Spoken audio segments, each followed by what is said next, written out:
What is going on, everybody? We are back with another review of another review of Collision. This is CCW, and I'm Nick. I'm Joe. And let's go, Max! You're the best wrestler Best wrestler alive. alive. Um, Yeah, he's so he's a charismatic. fun he's a fun portion of the show every week. Even though it's just him getting his ass whooped each week, but at least That's it's part of the fun, though. it hasn't gotten stale yet. Um, Yet, so I do feel like this was a much better episode than last week overall. I would agree with Um, that. and I would even agree, or I would even say, I actually think I enjoyed Collision a little bit more than Dynamite this week, which is Ooh, I don't know if I can go that far. Yeah, I don't know if I can there go that were far. there were Let's see. definitely What's a couple segments I did not need on this show. That's for sure. But I could say that Well, for that is most the shows. that is most of this show. Almost Um, all the backstage stuff was pointless. so we open up and we hear we've got Tony Schiavone, Nigel McGuinness, and some dude named Paul Walter Hauser on He's commentary. apparently some actor who He's has won a Golden Globe and something else. he was I looked him up. He was in First Steps, the new Fantastic Four movie. He plays Mole Man. So that's I do recognize him. Oh, Um, okay, so he's a little more famous than I give him credit for. but I will tell you what, this man had the best commentating of the night. He You knew mean it wasn't Daniel Garcia? no. This dude actually knew what he was talking about when he was calling out moves. Yeah, which is a far cry sitting next to Tony Schiavone. I'm surprised he wasn't dumbed down just by Oh sitting no. next to Tony. Just wait. I have got some shit for Tony tonight. So, we open up TNT Championship match. Kyle Fletcher, and I'm a proud Fletchlight, versus New Japan Pro Wrestling Strong Openweight Champion, which must be somewhat new because I don't remember him ever having that title on TV before. If it's Tomohiro New Japan Ishii. Strong, if it's New Japan Strong, that's like the American version of New Japan. So that may be relatively new. Right. No, the title itself is not new. Well, the open weight has always been a title in New Japan, Yeah. but you said New Japan Strong. Yeah, it's the New Japan Strong Openweight. Yeah, so New Japan Strong is kind of the North American version of the Right. open weight title. The last person I seen on AEW that had this championship was about 2 years ago. And it was Eddie Kingston. And it wasn't even Kingston. It was Yuta. Yuta's the last person I saw with this championship. Oh, so it's really And not much to he'd won it clamor for. he'd won it off of Shibata. So, if I remember correctly. So yeah, meh. But yeah, so the match starts with a forearm strike battle for over a minute. They heard how much Joe loves these openings, so they started just with that. It's literally my first notes. I said starts with elbow exchanges, riveting. Okay, here's our first Tony Schiavoneism. Fletcher hits a Fletcher hits a Mikonochu driver, and Schiavone goes, "It's a body slam," and he turned it into a power bomb. And there was nothing power bomb about this fucking move. It's literally just a It's just a Mikonochu driver. it's a Michinoku driver. Yep. And He could have called it a scoops a sit down scoop slam. He could have called it anything that it actually is, and he called it a powerbomb. I said, and this is why he drives me nuts specifically. Like I don't mind his voice, but the motherfucker gets everything wrong, all the time. Yeah, all the time. Um, Oh, guess what they went to after the elbow strikes? I then said, by the way, can Paul Hauser replace Schiavone on commentary? Go ahead. Oh, they went to a slap fight after that, where they just slapped each other. So again, The slap fight, it was only like 3 slaps. It wasn't a full on slap fight. I don't even care about it stuff like that. still they just started out. By the way, I like this match. It did get better. Oh, I'll But comment man, on that as I well. hate I hate when they get bogged down by this just dumb shit. But Fletcher hits a very sexy brainbuster on the apron, and I said, yeah, I'm gonna be honest, Fletcher might have the best brainbuster in wrestling. Period. dude, I like the big boot where he big booted the shit out of Ishii. Oh yeah, he did. I think I even read. Did I might have thought about typing that out, and then I stopped because of the brainbuster. You skipped it. It was before the brainbuster on the apron, but he booted the shit out that man. Big booted the shit out of him. If dude had a neck, he wouldn't have after that. No, he wouldn't have. I liked the fighting spirit exchange they had, where they would hit each other with the move, and they'd go into their fighting spirit, and they'd come back and hit the other. Like they went back and forth on that for a minute. That was pretty fun. There was a lot of cool spots in this match. Ichii did that jumping headbutt while Fletcher was on the top rope and then superplexed him. That was cool. Fletcher hit a really sexy power bomb on Ishii right in the middle of the ring as well. Yep. But Fletcher ends up winning with his teardrop brainbuster right in the middle of the ring. 1, 2, 3. I said pretty good match, but it started off really slow. Yep. It got there by the end, but it did start out with your normal strong style bullshit. Post-match, Kyle Fletcher gets on the mic and he says it was his first defense in what will go down as the greatest title reign in AEW history. Ishii was the next of a list of legends that he's mopped the floor with, starting with Adam Cole. And then, who's the other name that he mentioned? Who's the last person? Dustin Rhodes. Yeah, Dustin Rhodes. He said, so what he wants at Forbidden Door is he wants their pound for pound best wrestler. He says, and he's going to beat them and stand tall with his hand over their arm. And immediately we get told that their best wrestlers are going to be facing against somebody that doesn't matter. But we'll get to that in a moment. You talking about Zack Sabre Jr.? Yeah. Yeah. I was so mad.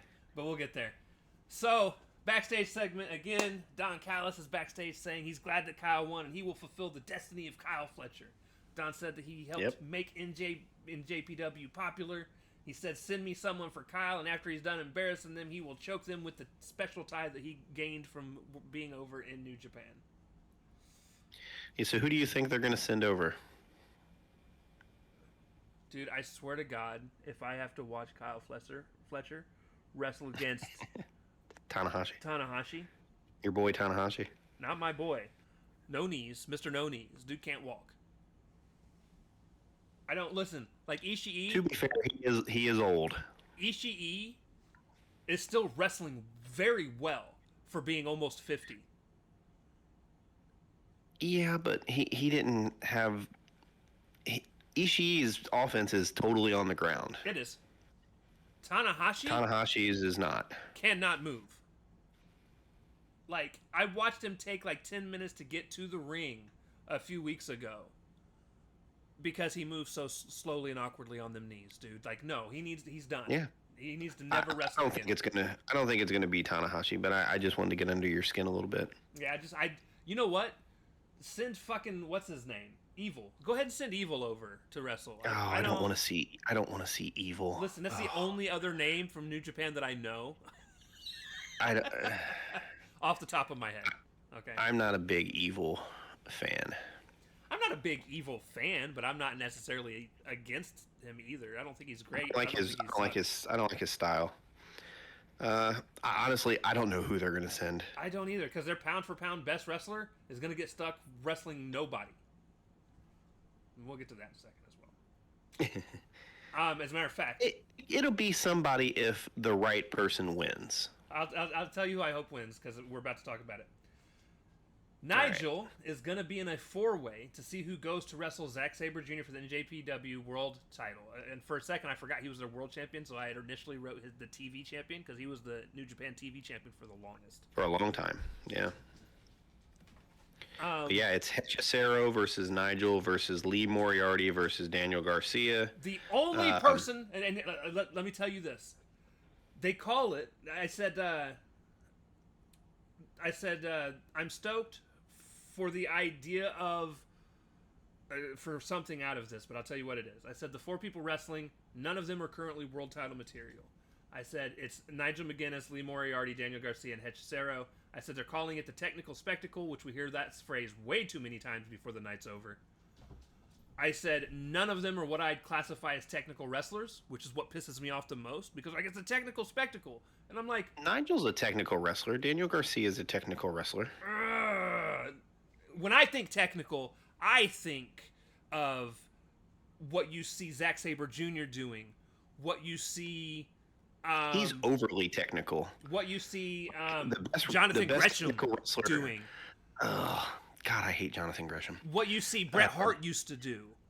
Okay, I was about to say you're missing the best technical wrestler of all time. Dude, I'm sorry. Wrestling ability, like technical wrestling rise, Zack Sabre Jr. clears Bret, dude. Clears. No, he's a tiny skinny man. I don't care about size. No. This motherfucker, that's what technical wrestling is, the step overs and shit like that. No one does it better than Zack has ever done it. Yeah, but when your opponent, it's unbelievable the moves that he puts on some of these bigger guys, because I don't think he could put a fucking wet paper bag in some of those holds without cooperation. But he just ties people up in knots. Yes. Like Bryan Danielson is a technical wrestler. Oh yeah. So there's all kinds of Bryan ranges. Danielson is also really good. Benoit was a technical wrestler. Absolutely. So it doesn't have to be just spaghetti holds and boring mat wrestling. You can do other things. The only person I feel that should win this match is Nigel next week. I agree. I absolutely agree. Anyone else wins, it's a goddamn tragedy. Daniel Garcia is going to win.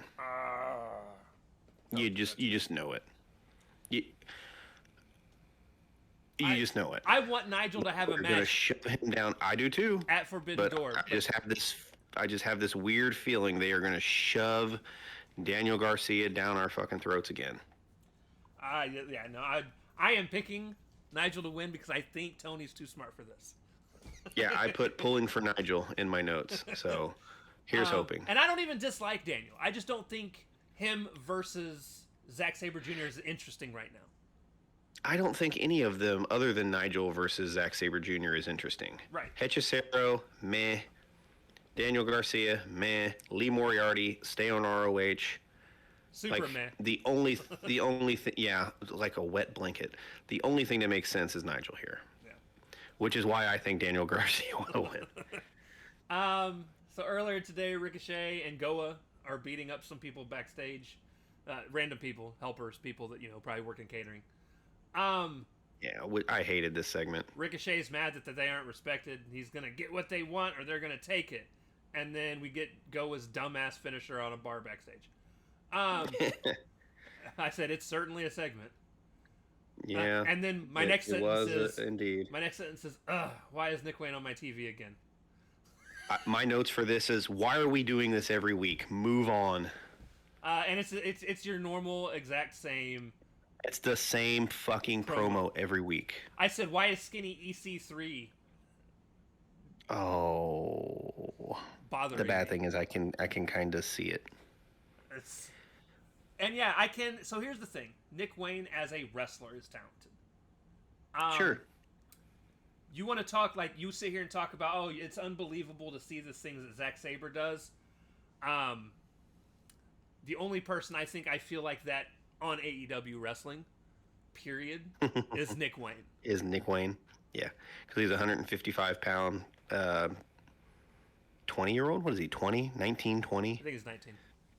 He's a youngster. I think he signed right out of... Yeah, I believe so. Him and Billy Starks are like the youngest people on the roster. And like they literally signed as soon as they were like legal. Oh, he's 20. Exactly 20. So. Okay. He just turned 20 in July. So it's still about right. Yeah, about he's been there for several years now. Yeah. But yeah, meh. But overall, Kip says Christian has said it doesn't matter, dude. You guys, if you've seen it, we're just gonna skip over that. I don't. Because last week they're setting up Christian to get his revenge at some point because he's gonna come back and beat up the two youngsters. Yeah. Match 2. Go ahead, take it away. Take it away. Oh, dude, this was a squash. Megan Bain versus Emily Rose. Who was some sort of enhancement talent brought in to just get power bombed and pinned. Basically. It was complete squash. And then Shivani says double butterfly suplex. I said he's really going to irritate me tonight. Yeah, he meant a double underhook or a butterfly. You can't have both. Pick a name. This motherfucker. At least it was the right move. Close. Yeah, no. He could have won, and it would have been fine. But he does not need to be a play-by-play. They need somebody else in there to be play-by-play, and just like I don't mind when he's great at in-ring interviews. He's also great at antagonizing Nigel, which is perfectly fine because the two of them together, when they're bantering, I'm fine. They need a third person there to be the play-by-play guy. Then when they're bantering, I'm fine, but neither of them are good play-by-play people because Nigel fucks up a lot too, and I'm over the people. The difference is to be fair to Nigel, what the fuck does he have to go with? True. He has nothing to go on other than the banter, like the commentary back and forth. Like there was a part where he said the wrong move. Excuse me, where Shivani said the wrong move and Nigel tried to cover for him. So Nigel is working with like nothing. Yeah, but then my complaint tonight had nothing to do with Nigel. Nigel actually did all right tonight. But when a dude that's an actor comes on your show and play-by-play is better than you? Yeah, and you've been doing it for 40 fucking years? Now, apparently, though, this guy's wrestled before, the way it sounded when he was talking about... He said he'd been in the ring with Speedball later on in the night. I think he's just a huge fan who's probably done a lot of indie shows and stuff. Right. So I'm curious on, like I said, what he's done. But even still, like, again, if he wasn't an actor and making millions probably just fucking acting, like, I would have loved for him to come on and actually be a play-by-play, run the play-by-play for Collision, to be honest. Like, he killed it. This Hauser dude killed it. I had no issues with anything that the man said. He was even throwing around wrestling terms just to irritate Shivani, which made me happy. Yeah, he called somebody didn't he call somebody a mark? And Nigel was like, hey. Oh no, Shivani. Shivani was like, we don't call people marks on on TV or some shit like that. And I started laughing. Yeah. Inside terms. Makes me happy. But yeah, you're right. She hit a running power bomb for the win. Go ahead, backstage segment. Backstage segment, we got Brian Keith and Big Bill, and they are mad at Juice Robinson. Yeah, they are. He cost them some money. He helped knock them out of the tag tournament. When Big Bill sees him, he's going to make a line right for him, and there's going to be an altercation. Too many damn lines. Juice. Yeah. Yep. That was my favorite part of that whole thing. Where he walks away from the camera, kind of irritated. He takes like 3 or 4 steps away from the camera and turns around. Big Bill. Big Bill was the star of this. I like Big Bill. He stomps towards the camera straight up and goes, "Too many damn lines," and I was like, "Let's go." Yeah, Big Bill. Listen, highlighted this segment. Brian Keith is just nothing. Ever since they brought in Big Bill, I've liked him so much more than when he was Cass. Like, well, sure. I have been impressed with him. It's not hard, though. I have been impressed with him his entire run with AEW. When he was with Ricky Starks, for those of you that are old AEW fans, I still liked him more than fucking Ricky Starks. Like, I thought he was, for me, the star of the team. Now, obviously, he wasn't the star of the team because everybody's a Ricky Starks fan for some fucking reason. But for me, he had more believable charisma than Ricky Starks. He's just a big dude that's just always mad. Like, that's his thing. Yeah.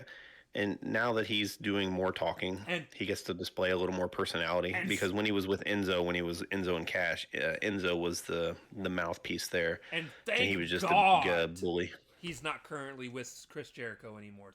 Thank God. Now, when Chris Jericho comes back, give it time. Jericho's away right now. Let's see what happens when he comes back. And it's gonna happen soon because Jericho's been gone for a few months, and I don't see him being gone for too much longer. I just don't. Well, we can hope. Yeah, we can hope. Give me like 6 more months, and I'll be all right. All right. How can I miss you if you don't go away, and I forget you exist? Juice Robinson with Austin Gunn, with cardboard cutout Switchblade and Colton Gunn. Yes. Versus Ricochet. which I By think. the way, you sending me that screenshot you sent me of today had me like, oh, did they return tonight? Really, it wasn't a screenshot. It was a GIF.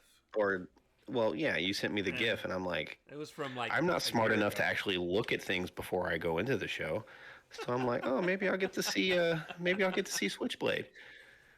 I sent that as the match started because I was like, oh hey. Well, that's what I figured, and I'm like, oh, maybe this is just like a screenshot from like the end of the match or something. Um, but yeah, no, they actually. So during the entrance for this match, the Bang Bang Gang actually had a really cool pose with the cardboard cutouts at the peak of their entrance on the edge of the. I was like, that was actually really nicely done. Yeah. And my favorite move of this entire match was Ricochet knife edge chopping the cardboard switchblade for no reason. Yeah. Yeah, it's in my notes too. And it's not that the match was bad. I actually thought it was a really good match. So I have this match should have been way better than this. It should have. It should have. It was fine, but based on the performers, I thought it should have been way better. No. So the reason why it was my favorite move of the match is you don't expect it because he just walks out there. He ran up there, chopped him, and then ran away. Chopped him and then ran, and it was just funny. Like I laughed and I was like, "That's fun." We get the bald head slap spot that comes from everybody that faces Ricochet. Yeah, it's getting old. Never. I love it. They could do it till the end of time. I'm happy with it. Especially when the crowd starts chanting "You are bald," which, by the way, the crowd was actually really nice tonight. As far as crowd was into stuff. They were into it. Ricochet looks like a nerd, dude. Like I hate him with GOA. No, they need to let him go back to just being Psycho because he was so much more interesting. And they beat people up on the in the promo earlier tonight, but when they were out here, they looked just completely inept. Yeah. Goa eventually comes out. I said I don't know, and this was a problem I had with the match, and this is my biggest down for this match.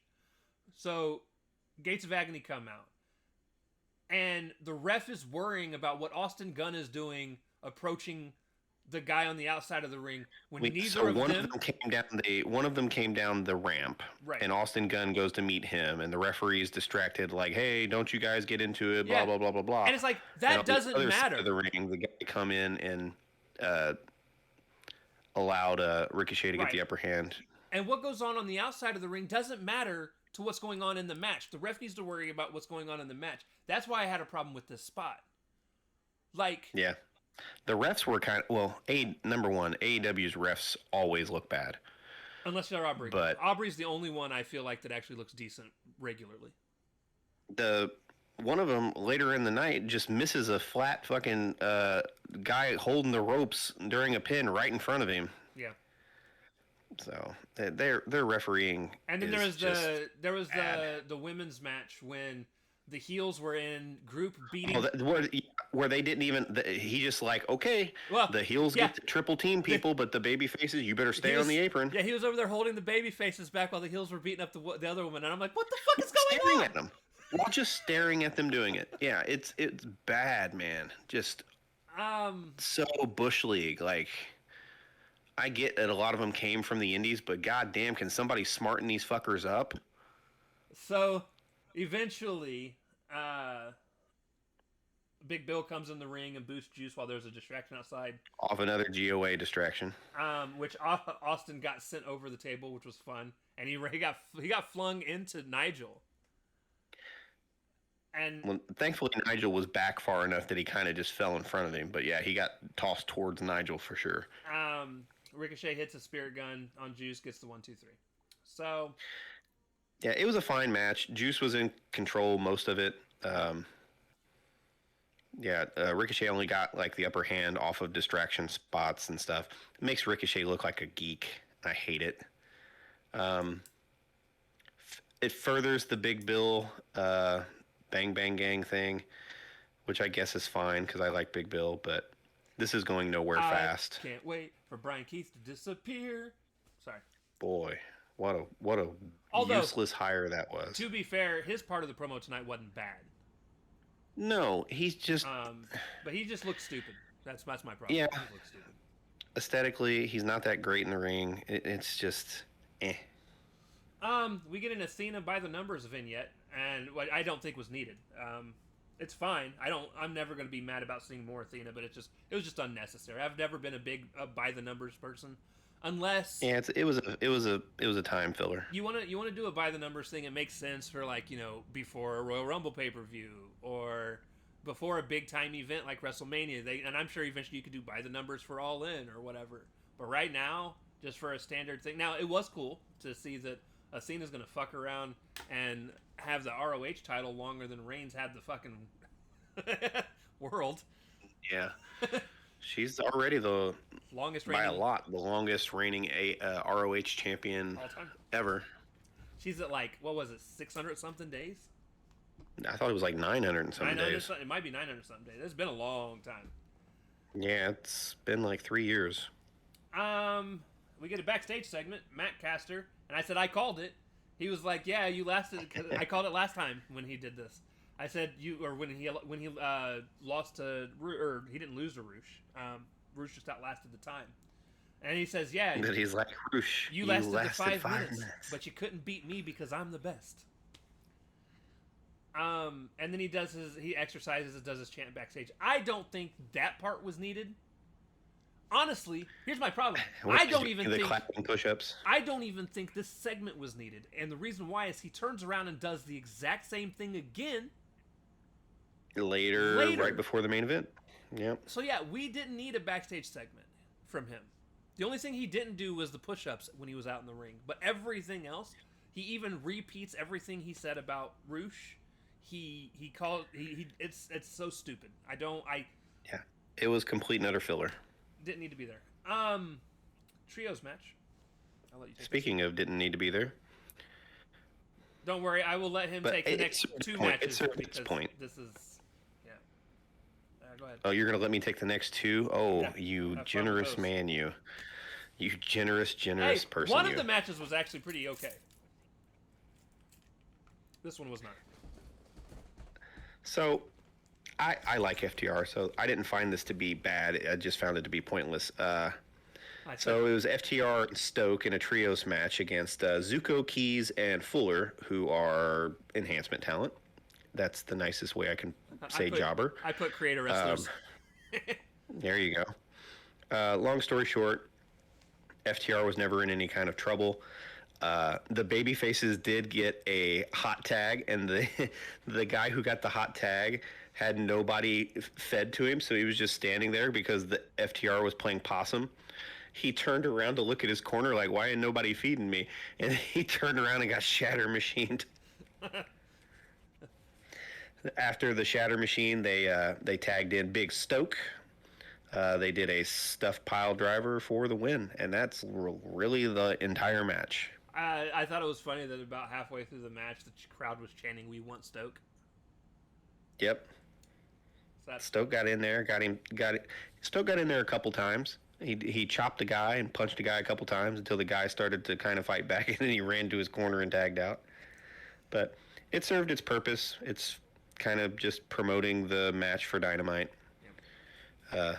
With Stoke versus Cope. Stoke and Cope. But yeah, nothing. And the match after that was Hechicero versus AR Fox with Nick's favorite wrestler, Daniel Garcia, on commentary. Now, here's the problem I have with this match before we get started. And I just wanted to chime in with this because it was something I had a special note for. I said Hechicero versus AR Fox, who didn't even get an entrance. Nope, he sure didn't. And I said I almost got pissed because I thought we were about to get 3 squash matches in one show, which would have made me mad. I already hate the fact that we had 2. We already had Megan Bain, and then we had the FTR one. Yeah. This wasn't much. This wasn't much of a match. I mean, AR Fox had some offense, so I wouldn't consider it a squash, but it was still probably, 70-30? Probably. But go ahead. You can go continue. That's all I had. My notes for this is... go ahead. You got something? The only other thing I put on here would be if I hear the word technical spectacle on this show one more fucking time. because they said it like 10 Testicle times. spectacle. They said it like 10 times in a row on commentary, and it was mostly Shivani, and I was like, "Fuck, It's the testicle spectacle, man. But yeah, that was. Go ahead. Yeah, this was a fine match. It was AR Fox hit a trio of dives onto the outside, 2 suicide dives, and then a dive over the top rope. That looked pretty cool. AR Fox went to do a swanton bomb, got the knees. Hechicero got the knees up there. Hechicero was on offense for a while, not really doing anything spectacular. AR Fox took a 450 face plant into the mat, which led to the finish. Hechicero did a head scissors bomb and then choked him out with a rear naked choke for the win. Which he sets up with a reverse monkey flip, which is really nice. Yeah. It's gimmicky, but it's fine. He's a luchador. Of course it's gimmicky. What the fuck else is he gonna do? I mean, he pretty much already had him in the choke and then turned him around and then did the little flip thingy and then did the choke again. True. After the match, we get a Harley Cameron vignette. I said I'm so excited for her to come back. I'm excited for her to come back, but I don't really care for the mask gimmick. I love that the vignette was based off the mask heavily, 100%. Yeah, it's 100% the entire segment. And I typed in all caps, "Feel the wrath," because I hope they do something with her. I like Harley. Me too. I don't even know why they took her out, because she wasn't actually. She legit got her nose broke, dude. Did she? Yeah. Oh. All right, so I'm gonna take this one. This by all means, please. I love the new entrants for Triangle of Madness. Their music is really fucking dope. You're just a hater. It's okay. This match was messy. I'm gonna tell you what. I actually thought it was not, unless Queen Aminata was in the ring, and it's not even. I don't disagree with that. So I thought the match is a little out of control too, but I thought the match. For sure, Queen Aminata needs some more seasoning. My problem with Queen, because here's the thing, this is the first time I've seen the Triangle of Madness in a way that didn't look bad for them. They were actually working much better together. And obviously, I actually really liked the finish that Julia and Sky did. The little finishing move that they did at the end. The swinging rock bottom thing. Yeah.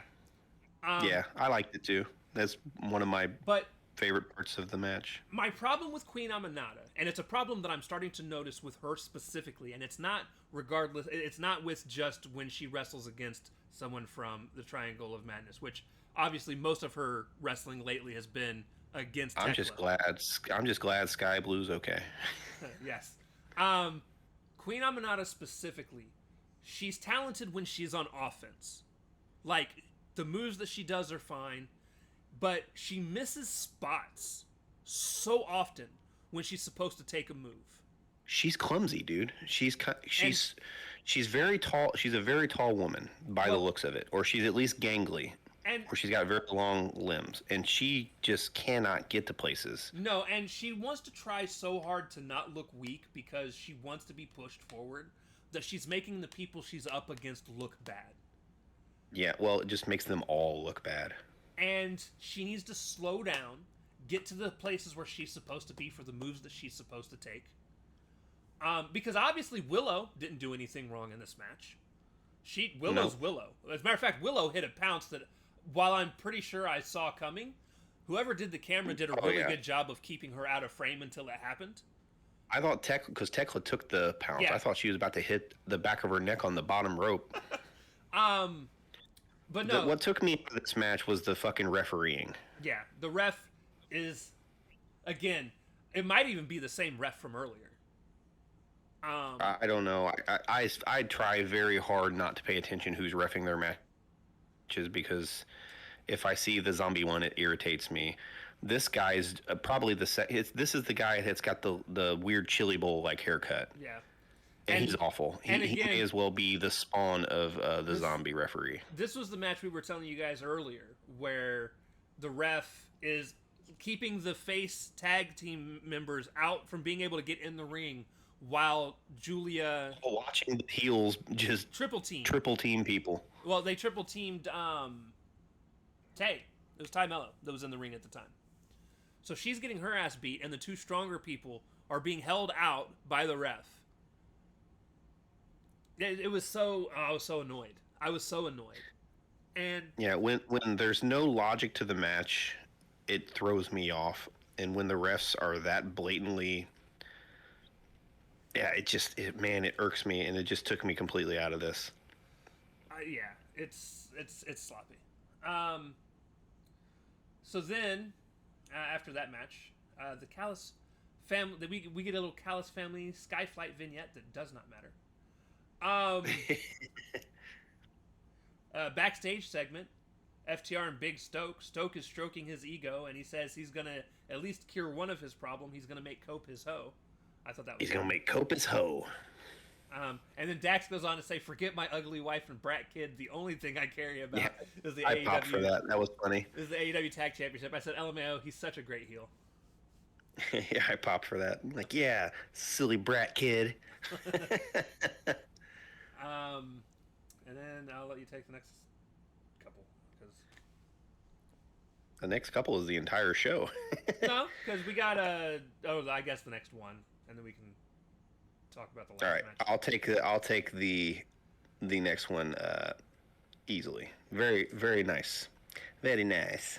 Up next is the Max Caster 5-minute challenge, where he reiterated everything from his promo earlier tonight. Oh, also, before you get too far into this, so they put the Mystico name up on the fucking guardrail, and I was like, you're already giving away who he's gonna wrestle, and then it ended up not even being Mystical. And then I was like, why the fuck did you put Mystico's name up on the guardrail?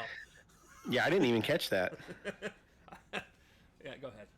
So, anyways, Caster does his normal shtick where he's out there, who's going to survive 5 with the best wrestler alive. And Shibata comes out. And I'm like, oh, shit, Shibata's back.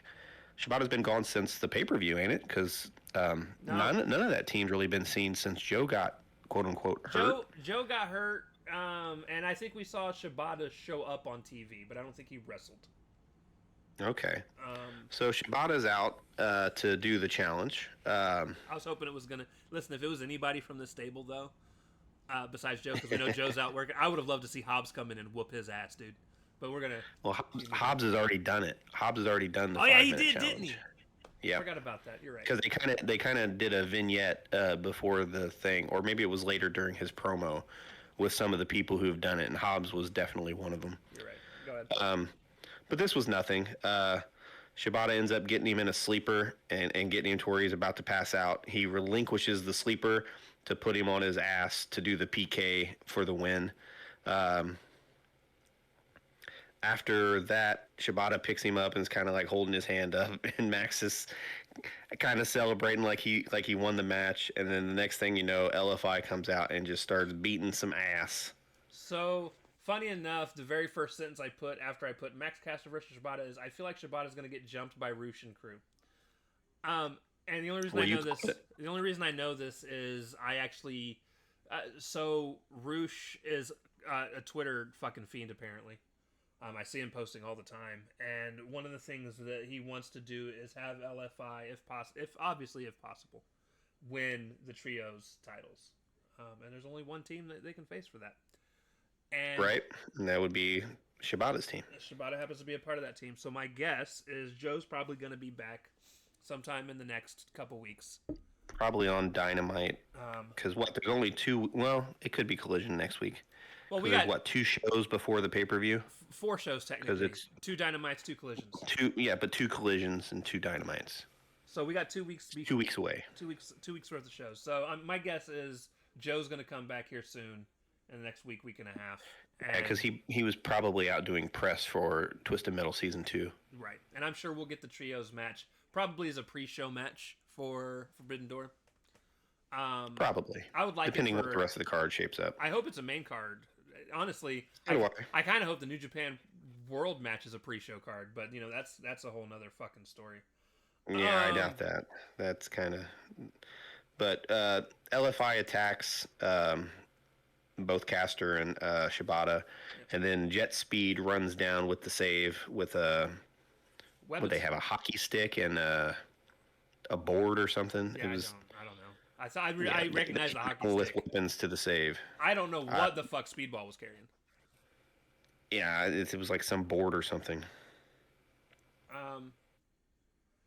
But yeah, Jet Speed came out and I said, I guess we're going to start this match up next. So we only have to get Hangman's entrance. Yep. I got LFI versus Jet Speed and Seabiscuit. For some reason, I chuckle at the name Seabiscuit. I do too. It's fitting. It very much so is. Every time Hangman does his moonsault from the turnbuckle to the outside of the ring, my knees hurt.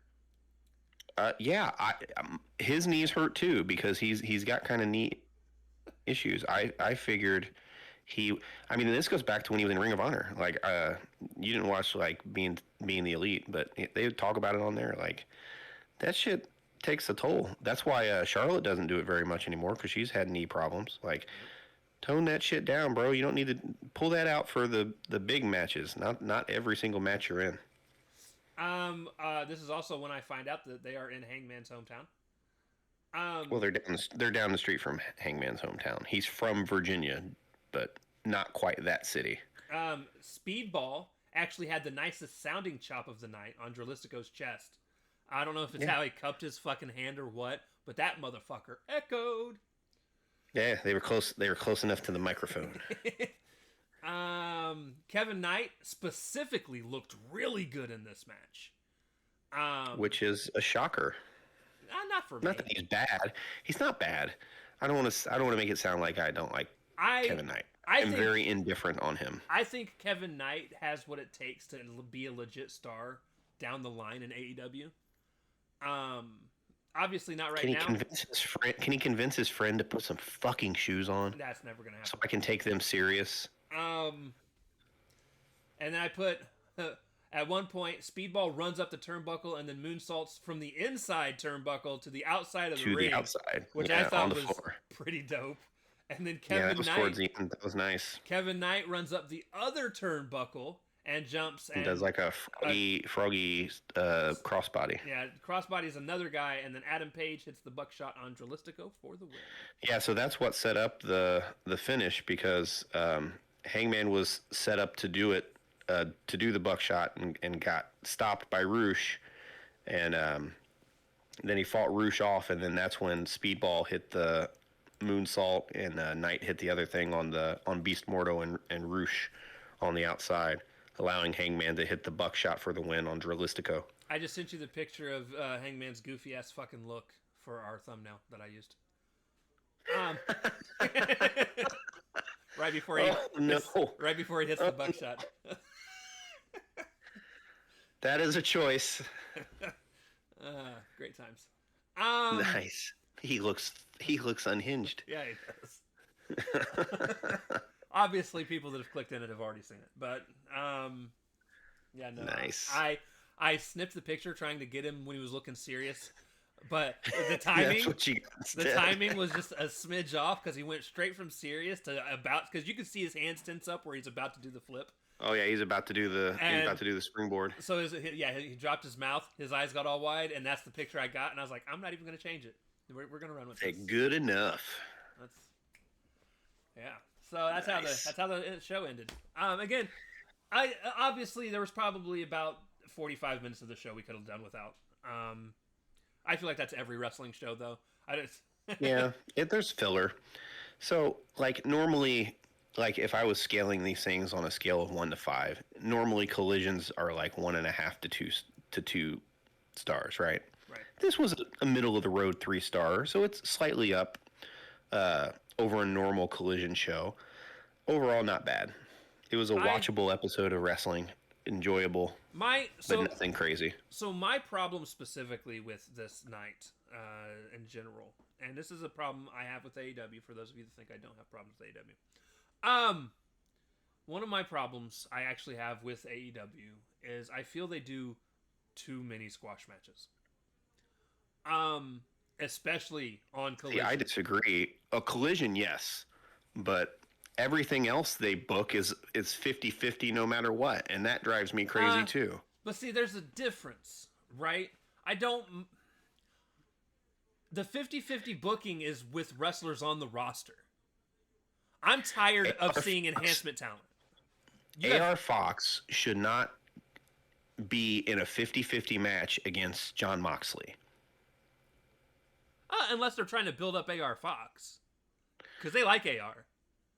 They're not building up AR Fox to be anything more than AR is. AR is an enhancement talent. He's not a local wrestler that's just going to get destroyed. Right. But he's there to make other people look good, bump well, and put people over. But it's like tonight, right? Bane has a squash match against local talent number 4. And Emily Rose. And create a whatever. And FTR. And well, specifically, I feel like you could have just had Megan Bane squash Tay Mello's friend, whoever it is that she's usually out there with. Anna Jay. Have her squash Anna Jay. Anna Jay is a member on the roster who's probably one of the lowest totem pole of women on the roster. And the squash match would make sense. It would be more interesting. Honestly, probably the person on the lowest of the roster is probably Penelope Ford, who is with Megan Bane. So yeah. But yeah, no. So that's where I have the problem with stuff like this. I get, and honestly, it makes sense for the squash match for FTR because they're trying to give Big Stoke a win, yeah, a win for quote unquote, Well, Megan Bane hasn't fought anybody yet. Pretty much all of her matches have been squash matches. Right. And when she does actually fight somebody, she loses. She's the new Jade Cargill for them. Yeah. So no, I hate so many squash matches. Like WWE used to do their squash matches on like Heat. Heat, main event, etc. and so forth. Well, this is their Heat. Now, they had Rampage for that. Well, Rampage no longer exists. Neither does Dark or Dark Elevation. They honestly just need to bring Dark back. They're allowed to. That's when they do ROH tapings and shit now. Yeah. How about you just keep that shit on ROH? That too. But yeah, no. Over and above all, though, I did enjoy tonight's show.